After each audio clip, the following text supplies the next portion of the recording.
ఈ దినముకు కూడి వచ్చిన గ్లోరియస్ తెలుగు సంగమ అందరికీ కూడా గుడ్ ఫ్రైడే యొక్క శుభాకాంక్షలు నేను తెలియజేస్తున్నాను. యేసు ప్రభు వారు సిలువలో పలికిన 3వ మాటని మనం ధ్యానించుకుందామండి. సో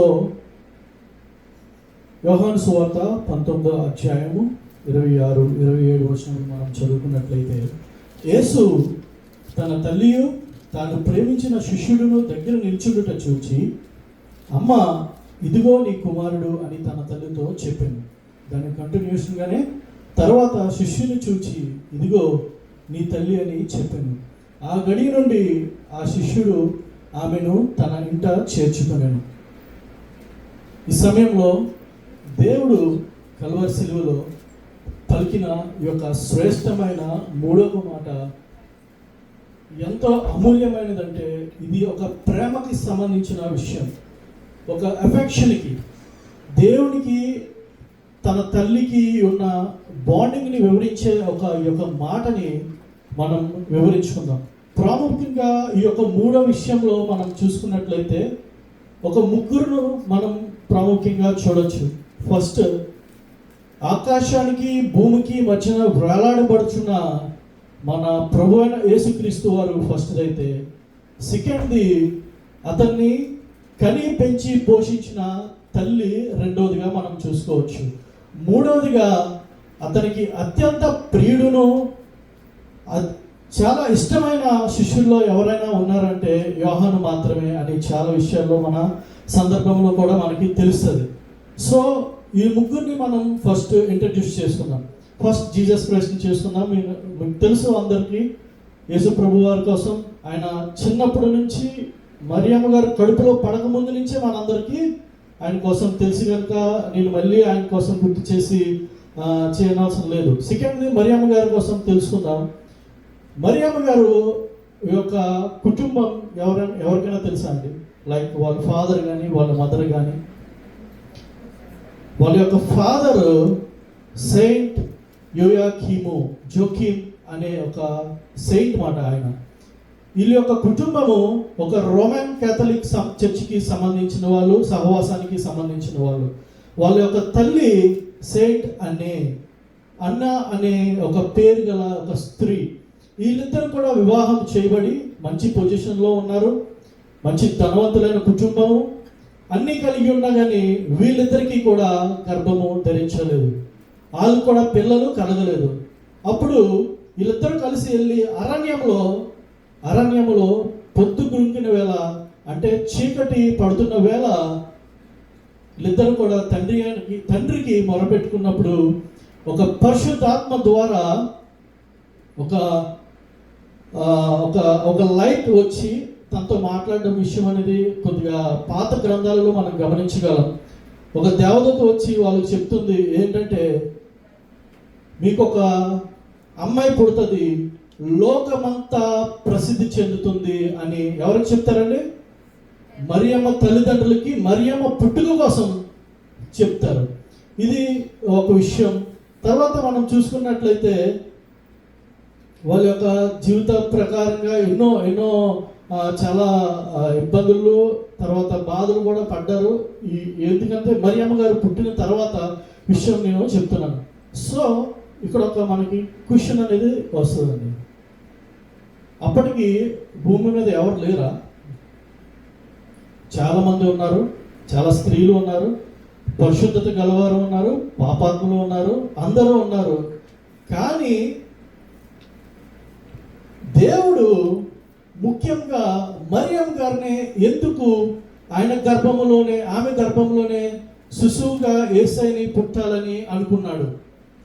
ఈ యొక్క ప్రశ్న మనలో ఎప్పుడైనా తలెత్తినప్పుడు మనం తెలియాల్సిన విషయం ఏంటంటే, యెషయా 7:14 ప్రకారము కన్యక గర్భవతి అయి కుమారుని కంటుంది అని రాయబడి ఉంది.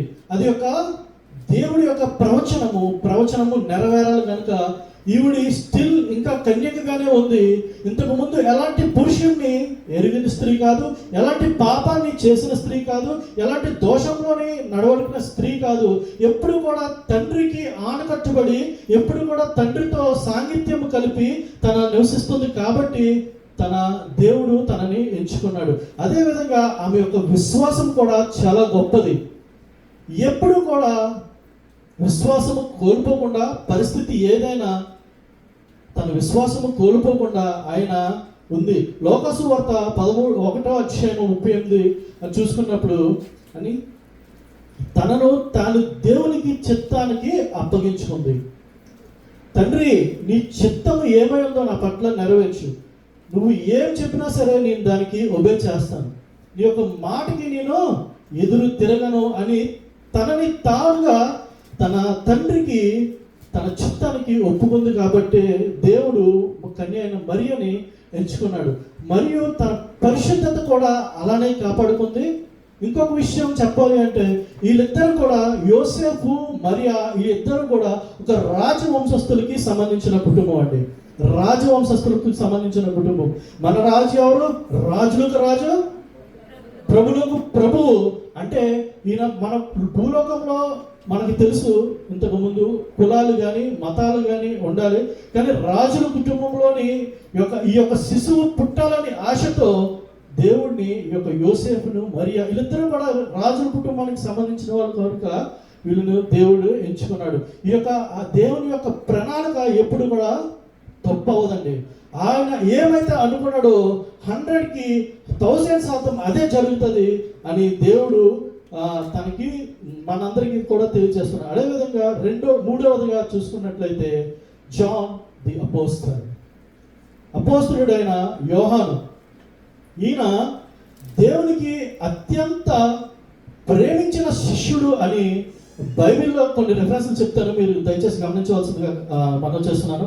యోహాను సువార్త 13:23 ప్రకారంగా, యోహాను సువార్త 20:2 ప్రకారంగా, యోహాను సువార్త 21:7 ప్రకారంగా, యోహాను సువార్త 21:20, యోహాను సువార్త 21:24 ప్రకారంగా ఈయన దేవుడికి అత్యంత ప్రీతిపాత్రుడు, అత్యంత ఇష్టమైన, అత్యంత ప్రేమించగలిగిన శిష్యుల్లో 12 మంది శిష్యుల్లో ఈయన దేవునికి ప్రత్యేకమైన వాడు.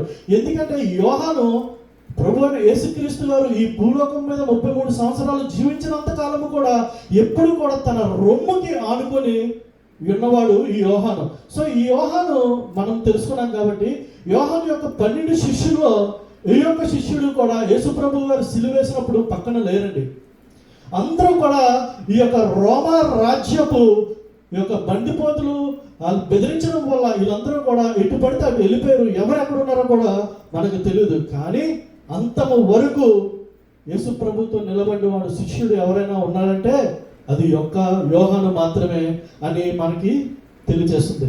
యోహాను మనకి చాలా సుప్రసిద్ధుడు. మనకి యోహాను సువార్త రాశాడు, 1, 2 యోహాను పత్రికలు, 3 పత్రిక. అలాగే దేవుడు యోహానికి ఫ్యూచర్లో ఏం జరుగుతుందో కూడా చాలా విషయాలు చెప్పి, సో దాని ద్వారా కూడా ఈ యొక్క ప్రకటన గ్రంథాన్ని కూడా యోహానుతోనే రాయించాడు. సో ఇప్పుడు మనం చూసుకుందాం, ఈ యొక్క 3వ మాటకి యొక్క మనం ఎక్స్ప్లెనేషన్ ఇచ్చుకుందాం. దేవుడు తన తల్లిని చూసి తన శిష్యునికి చెప్తున్నాడు, తన తల్లితో అంటున్నాడు, అమ్మ, ఈ రోజు నుంచి యోహానే నీ కొడుకు. అలాగే యోహాను చూచి తన తల్లితో చెప్తున్నాడు, యోహాను ఈ రోజు నుంచి నీ తల్లి మరియే అని చెప్పుకున్నాడు. మనం ఈ యొక్క వచనం కన్నా కొద్దిగా పైన మనం చదువుకున్నట్లయితే, యోహాను సువార్త 19:23-24 వచనాలు చదువుకున్నట్లయితే, సైనికులు యేసును సిలువ వేసిన తర్వాత ఆయన వస్త్రములను తీసుకొని ఒక్కొక్క సైనికునికి ఒక్కొక్క భాగము వచ్చినట్లు వాటికి 4 భాగములు చేసిరి. ఆయన దగ్గర ఉన్న వస్త్రాలు ఏం చేశారంటే, అందరికీ వచ్చినట్లుగా 4 భాగాలుగా ఆయన వస్త్రాలను చేసుకున్నారు. ఆయన అంగిని కూడా తీసుకొని, ఆ అంగి కుట్టు లేక పైనుండి యావత్తు నేయబడలేదు కనుక, అంటే ఆయన దగ్గర ఇంకో అంగి కూడా ఉందండి. అంగి చాలా ప్రాముఖ్యం కలిగింది, నేను చెప్తాను. అంగి కుట్టలేదండి, దానికి పైనుంచి కింద వరకు ఒకటే అంగి ఉంటుంది. ఎక్కడ కూడా దానికి స్టిచ్చింగ్ అనేది ఉండదు. అది చాలా ప్రాముఖ్యంగా, చాలా ప్రేమగా యేసు ప్రభు వారికి తన తల్లి అయిన మరియ ఒకటే దారముతో, అంటే ఒకటే దారముతో స్టార్ట్ చేసి, ఎక్కడైతే స్టార్ట్ చేసిందో ఒక దారముతో అదే దారం ఎండింగ్ వరకు నేర్చుకుంటూ అల్లుకుంటూ ఉండి తన లాస్ట్ వరకు కూడా అదే దారముతో, ఒక్కటే దారముతో, గమనించాలి అందరూ, దారం మార్చలేదు, కలర్ మారలేదు, ఏమి మారలేదు, ఒక్కటే దారముతో మొత్తం అంగి మొత్తం అంతా నేర్చి ప్రేమతో తన కుమారునికి బహుమానంగా ఇచ్చింది అని చెప్పు. వారు 24 చదువు, వారు దానిని చింపక అది ఎవరికి వచ్చునో అని దాని కోసరము చీట్లు వేయదమని ఒకరితో ఒకరు చెప్పుకొనిరి. వారు ఆ వస్త్రములను తమలో పంచుకొని నా అంగీ కోసము చీట్లు వేసిరి అని లేఖనము నెరవేరినట్టుగా ఇది జరుగును. తన అంగీ కోసము ఈ యొక్క వాళ్ళు చీట్లు వేస్తారని చెప్పి లేఖనము నెరవేరినట్టుగా దేవుడు జరుగుతుందని చెప్పి మనందరికీ తెలుస్తుంది. దేవుడు కల్వరి శిలువలో అంత బాధను అనుభవించి కూడా తన వస్త్రములు తీసి 4 ముక్కలుగా చేసినప్పుడు కూడా ఆయన బాధపడలేదండి. కానీ ఎప్పుడైతే తన తల్లి ప్రేమతో ఎంతో ఇష్టపడి నా ప్రియ కుమారుడికి ఇది నేను ఇస్తున్న లాస్ట్ బహుమానం అని బహుశా తెలియకపో ఉండొచ్చండి.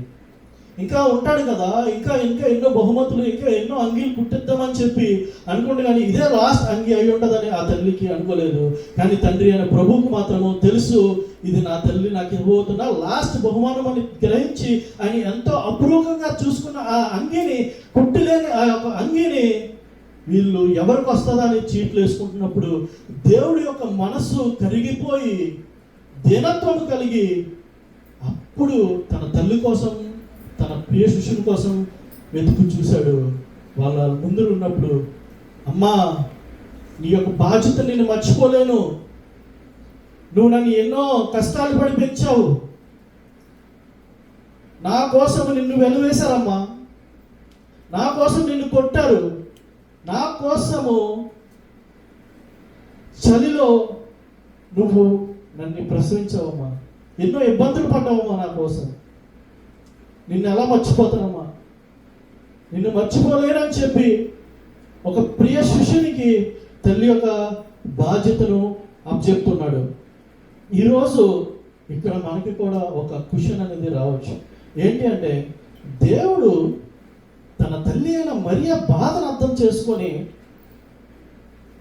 తనకి ఏ విధంగా అయితే ఒక తోడుని ఏర్పాటు చేయాలి అని చెప్పి అనుకున్నాడు, అలాగే ఈరోజు ఈ స్థితిలో ఉన్న మనలను దేవుడు మన బాధలను, మన యొక్క స్థితిగతులను ఆయన ఎరిగి ఉన్నాడా అనే క్వశ్చన్ని మీరు ఎవరైనా సరే అనుకున్నారా? మన బాధలను దేవుడు అర్థం చేసుకోగలడా? నేనున్న పరిస్థితి దేవుడికి తెలుసా? లోకంలో ఎంతోమంది జనాలు ఉన్నారు, ఎంతోమంది నశించిపోతున్నారు, ఎంతోమంది పరిశుద్ధులుగా జీవిస్తున్నారు. అంతమందిలో దేవుడు నన్ను గుర్తుపెట్టుకోగలడా? నా యొక్క స్థితిగతులు ఆయనకి తెలిసి ఉందా? నా యొక్క స్థితి ఆయన ఎరిగి ఉన్నాడా అని మనం ఎప్పుడైనా ప్రశ్నించుకున్నప్పుడు నిర్గమకాండము 33వ అధ్యాయము 7వ వచనం ప్రకారంగా, నా ప్రజలు శ్రమను నేను చూచితిని, వారు మొరను వినితిని, వారి బాధలను నేను ఎరుగుదును. నీ యొక్క ప్రతి ఒక్క బాధ ఆయనకి తెలుసు, నువ్వు పడుతున్న ప్రతి ఒక్క వేదన ఆయనకి తెలుసు. ఏ విధంగా అయితే తన తల్లి యొక్క బాధను ఆయన తెలుసుకోగలిగాడో, ఏ విధంగా అయితే తన సహోదరి యొక్క బాధను ఆయన తెలుసుకోగలిగాడు, అదేవిధంగా నీ యొక్క పరిస్థితులు కూడా ఆయన తెలుసు. హృదయము విరిగిన వారికి యెహోవా సమీపంగా ఉంటాడు. ఎక్కడ ఉంటాడండి? సమీపంగా అంటే మనకు దగ్గరగానే, నాకు దగ్గరగా, మనకి కాదు నాకు దగ్గరగా, ప్రతి ఒక్కరు కూడా నాకు దగ్గరగా, నా ప్రభువు ఎల్లప్పుడూ నాతోనే ఉంటాడు అని మనం అనుకోవాలి. అదేవిధంగా దేవుడు మన బాధను ఆయన దగ్గరికి తీసుకొని రమ్మని అంటున్నాడండి. ఆయన దగ్గరికి మన బాధను తీసుకొని రమ్మన్నాడు. తెలీదండి? నిన్ను పుట్టించిన వాడికి నీ స్థితి ఏమై ఉన్నదో తెలీదా? నిన్ను పుట్టించిన వాడికి నువ్వు ఏ స్థితిలో ఉన్నావో, ఏ పరిస్థితులు గుండా వెళ్తున్నావో, నీ పాపం ఏంటో నీ పుణ్యం ఏంటో ఆయనకి తెలీదా? సమస్తమును ఎరిగిన దేవుడు కానీ నీ వద్ద నుంచి ఏమి ఆశిస్తున్నాడంటే, నీ యొక్క సమస్యని నా దగ్గరికి తీసుకొని రా, నేను దాన్ని సాల్వ్ చేస్తానని చెప్తున్నాడు. 1 పేతురు 5:7 దేవుడు సెలవిచ్చిన ప్రకారంగా మీ ఆందోళన అన్నింటినీ ఆయన మీద వేయడి, ఆయన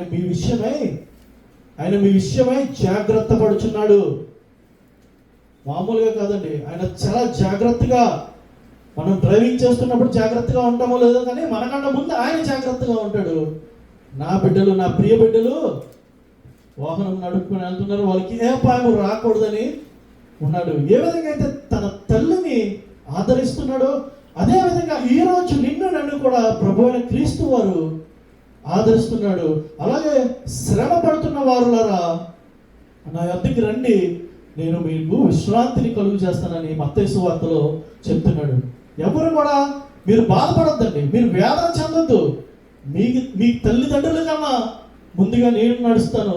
మీరు నడిచే ప్రతి ఒక్క దారిని కూడా సరళం చేసి మిమ్మల్ని గమ్యస్థానాలకు తీసుకెళ్తాను అని దేవుడు ఈరోజు తన వాగ్దాన రీతిలో మనందరితో మాట్లాడుతున్నాడు. తన తల్లితో ఏ విధంగా అయితే, తన శిష్యులతో ఏ విధంగా అయితే సిలువలో మాట్లాడాడో అదే విధంగా మన దేవుడితో కూడా మాట్లాడుతున్నాడు. ఇప్పుడే కాదు, భవిష్యత్తులో కూడా in future also I will be there with you, no worries. చూడు, ప్రకటన గ్రంథం 21:4 ఆయన వారి కన్నీళ్ళనన్నిటినీ తుడిచును, ఇక మరణము లేదు, దుఃఖము లేదు, భయము లేదు. అంటే మరణము లేదు, దుఃఖము లేదు, భయపడ ఇంక మీదట వాళ్ళు ఎప్పుడు భయపడరా? వాళ్ళకి చావు రాదా? వాళ్ళకి దుఃఖం రాదా అంటే కాదు. దాని అర్థం ఈ బాధ శాశ్వతము కాదు. అమ్మా, నన్ను చూసి నువ్వు పడుతున్న బాధ శాశ్వతము కాదు. ఒక రోజు వస్తుంది, ఎవరైతే నిన్ను నిందించారో, ఎవరైతే నిన్ను దూషించారో, ఎవరి వద్దైతే నువ్వు తలదించుకొని కన్నీళ్లు కార్చుచూ ఉన్నావో వాళ్ళ మధ్యనే దేవుడు నిన్ను హెచ్చించబోతున్నాడు. ఈరోజు దేవుడు నీకు నాకు వాగ్దానం ఇస్తున్నాడు. దయచేసి గమనించవలసిందిగా కోరుచున్నాను. అలాగే మరియమ్మ గారికి కూడా ఒక భయం ఉందండి.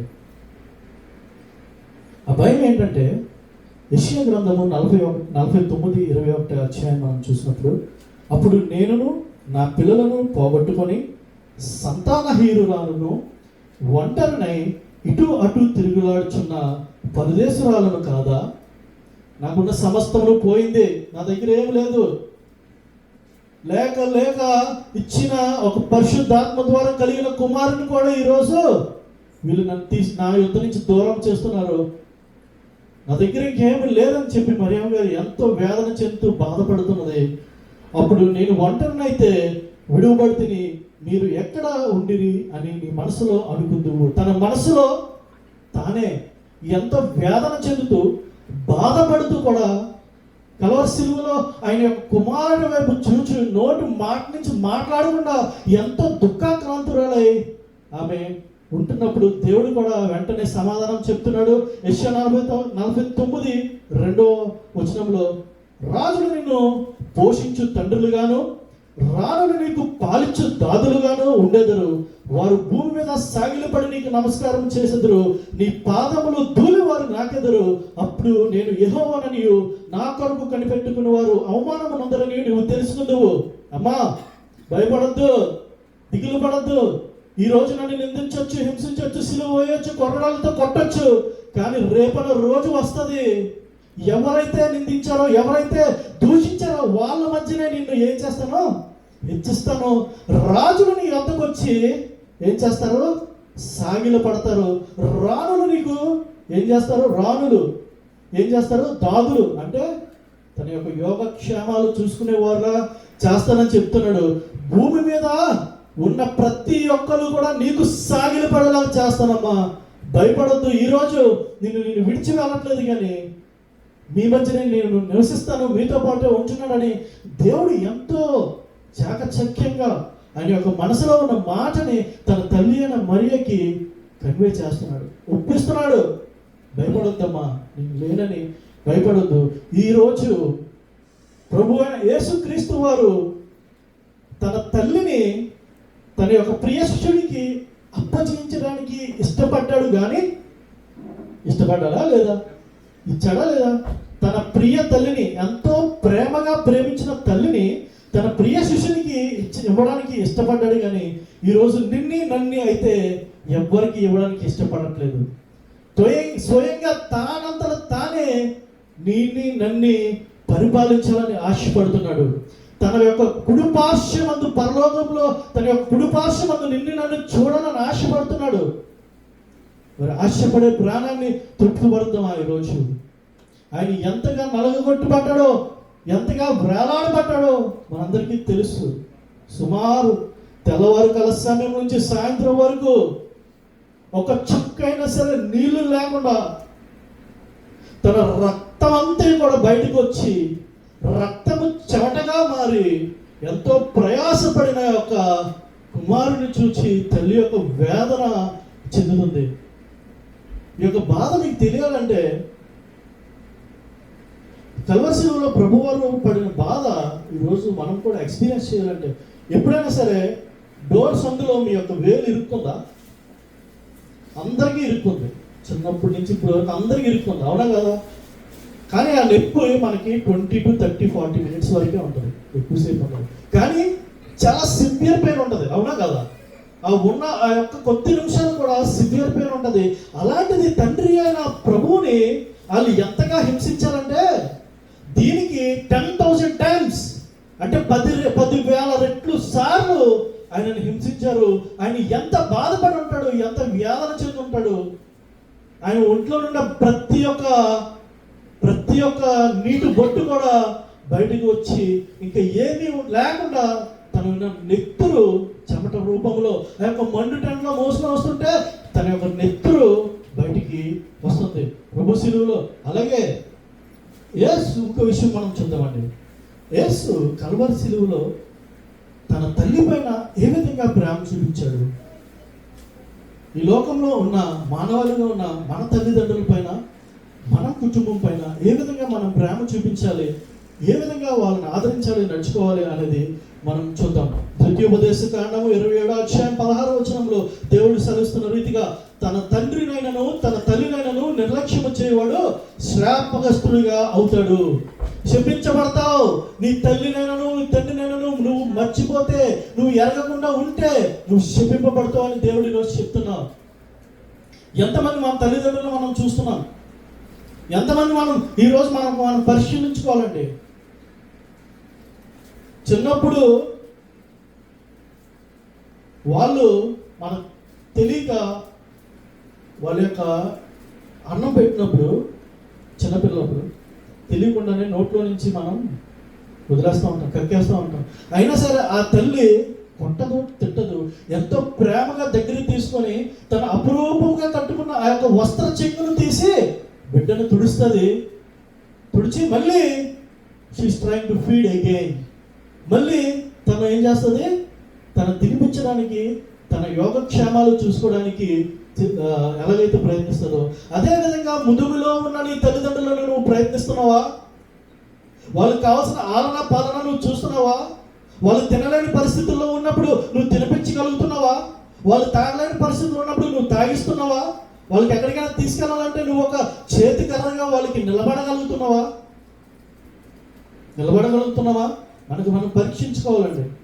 అదేవిధంగా ద్వితీయోపదేశకాండము 21:15 మనం చూసుకున్నట్లయితే తన తల్లినైనను తండ్రినైనను కొట్టువాడు నిశ్చయముగా మరణము, నీకు మరణం వస్తుంది. దేవుడైతే నిశ్చయంగా మరణం అన్నాడు. కానీ రే, నీ తల్లినైనా నీ తండ్రినైనా కొట్టావనుకో నిన్ను చంపేస్తాను, నీకు చావే, నీకు వేరేది లేదు. తల్లిని తండ్రిని అంత అపురూపంగా చూసుకోవాలని ఈరోజు కల్వరి శిలువలో ఆయన అసలు ఏ విధంగా మీకు చెప్పాలంటే ఆయన ఒక నాలుక అంగుటిని అంటికిపోయిందండి. మాట్లాడడానికి కూడా ఆయనకు ఓపిక లేదు. ఆల్మోస్ట్ ఆయన 99% చనిపోయాడు. ఓన్లీ 1% మాత్రమే ఆయనలో ప్రాణం కలిగి ఉంది. ఆఖరి మాటలు చెప్పడానికి, తన యొక్క ఆత్మను తండ్రికి అప్పచెప్పడానికి మాత్రమే తనలో ప్రాణం ఉంది. అలాంటి టైంలో కూడా తన తల్లిని ఏ విధంగా జ్ఞాపకం చేసుకుంటున్నాడు. ఆయనకు తెలుసు, నా తల్లికి చూసేటోళ్ళు ఎవరు లేరు. తన చిన్న వయసులో జోసెఫ్ చనిపోయాడు, తన కట్టుకున్న భర్త లేడు, తన కడుపును పుట్టిన పిల్లలు కూడా తనను చూడట్లేదు, ఒంటరిరాలు అయిపోయింది. ఏ విధంగా నా తల్లి జీవిస్తుందని ఆయన బాధపడుతూ ఎంతో ఆయన పరిస్థితి అసలు హీనాతిహీనంగా అసలు చాలా వర్స్ట్ టైంలో కూడా ఆయన మాట్లాడాడు. సో అదేవిధంగా ఈరోజు మన తల్లిదండ్రులను కూడా మనము ఏం చేయాలండి? చూసుకోవాలి. వాళ్ళని విడిచిపెట్టకూడదు, వాళ్ళని విడిచిపెట్టకూడదు. వాళ్ళు ఎప్పుడూ కూడా వాళ్ళని మన కంటి పాపలను వాళ్ళని చూసుకోవాలి. అదేవిధంగా దేవుడు ఏ విధంగా అయితే తన తల్లిని చూసుకున్నాడో, ఏ విధంగా అయితే తన శిష్యులను చూసుకున్నాడో, ఏ విధంగా అయితే తనకు సంబంధించిన వాళ్ళందరినీ చూసుకున్నాడో ఈ భూలోకంలో 33 సంవత్సరములు, అదేవిధంగా మనం కూడా మన కుటుంబంని, మన తల్లిదండ్రులని, మన తమ్ముడిని, చెల్లి, బంధుమిత్రులు అందరినీ కూడా సంతోషంగా చూసుకోవాలని చేసుకుంటున్నాడు. నువ్వు అలా చూసుకున్నట్లయితే ఏమవుతావో తెలుసా? ఏ దేవుడైతే నువ్వు తల్లిదండ్రులు చూసుకోకపోతే చంపేస్తానని చెప్పాడో అదే దేవుడు నీకు చెప్తున్నాడు, నీ దేవుడు అనే యెహోవా నీకు అనుగ్రహించే దేశంలో నువ్వు దీర్ఘాయుష్మంతుడు అయినట్లు నీ తల్లిని నీ తండ్రిని సన్మానించుము. నువ్వు దేవుడిని, నీ తల్లిదండ్రులు ఇద్దరిని సన్మానిస్తూ చేస్తూ నీకు ఏం చేస్తాడు? దీర్ఘాయుష్మంతుడు అవుతూ సుఖశాంతంలో నీకు క్షేమము కలుగుతుంది. ఇంకేం కావాలండి మనిషి జన్మకి? దీర్ఘాయువు అంటే ఎంతకాలం కావాలో అంతకాలం బ్రతుకుతావు. కృపాక్షేమములు ఎల్లప్పుడూ కూడా నీ వెంట వస్తాయి. ప్రతి విషయంలో కూడా నువ్వు క్షేమంగానే ఉంటావు. నువ్వు ప్రతి విషయంలో కూడా ఆశీర్వదింపబడతావు. నీ ఉద్యోగంలో, నీ వ్యాపారంలో, ప్రతి విషయంలో కూడా దేవుడు నిన్ను హెచ్చిస్తూనే ఉంటాడు. తన తల్లిదండ్రులు ఏ విధంగా తను ఆదరించాడో ఈరోజు నువ్వు నీ తల్లిని ఆదరించగలిగితే అదేవిధంగా దేవుడు నిన్ను కూడా ఆశీర్వదించాలని ఆశపడుతున్నాడు. మూడవదిగా చూసుకుందామండి, దేవుడు ఇంకొకటి చెప్తున్నాడు, అంతము వరకు మనము సహించాలి.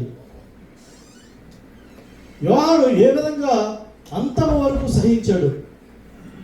ఒక సిలువ వేయడం మొదలు పెట్టగానే తన శిష్యులైన వారు, తనతో యేసుప్రభు వారి చుట్టూ ఉన్న ప్రతి ఒక్కరు కూడా ఎవరు కూడా ఆయనతో లేరండి.